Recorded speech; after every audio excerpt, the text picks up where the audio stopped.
Yo les gars, c'est Mathis Football. On se retrouve aujourd'hui pour une toute nouvelle vidéo. Nouveau débrief, certainement pas l'avant-dernier, voilà presque le dernier débrief de cette Coupe du Monde. Voilà, il nous restera donc Croatie-Maroc, la petite finale, donc qui arrivera samedi. Et donc dimanche, ce France-Argentine. Voilà, juste oufissime. Mbappé contre Messi. Donc voilà, victoire ce soir des Français.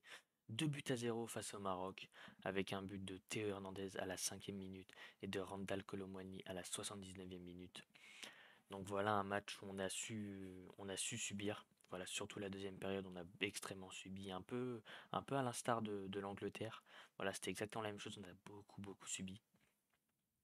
Mais on ressort avec la victoire. Voilà, c'est un peu les victoires à la façon française.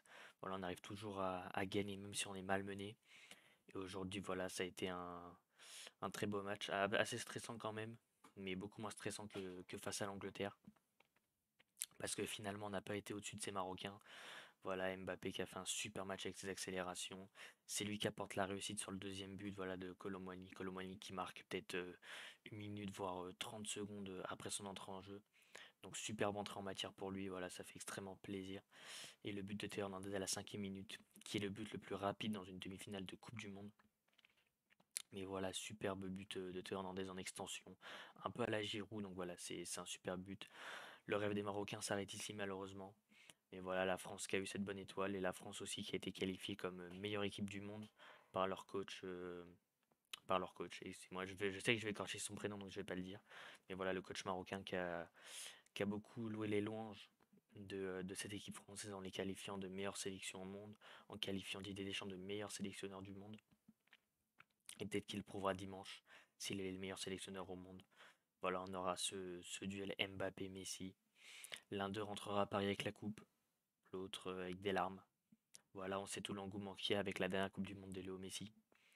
Donc c'est ça moi qui me fait un peu peur pour ce match-là, c'est surtout la détermination que va mettre Léo Messi pour cette finale.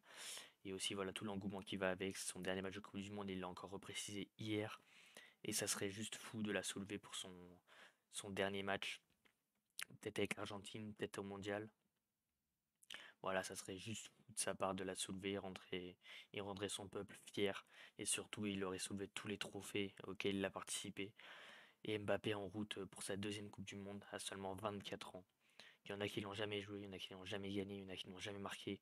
Et lui, dimanche, il pourra peut-être déjà soulever sa deuxième Coupe du Monde à l'âge de 24 ans. C'est juste oufissime pour sa part. Mais voilà, ça sera deux équipes offensives qui s'affronteront dimanche. Pas irréprochable en défense. Mais voilà, ça sera un super match à voir. Donc comme d'habitude les mecs, si la vidéo vous a plu, je vous invite à liker et à vous abonner, ça fait extrêmement plaisir. À activer la cloche des notifications pour être au courant de toutes les nouvelles vidéos qui sortiront. À commenter en me donnant vos tops et vos flops. Sur ce, c'était Mathis Football. Ciao l'équipe.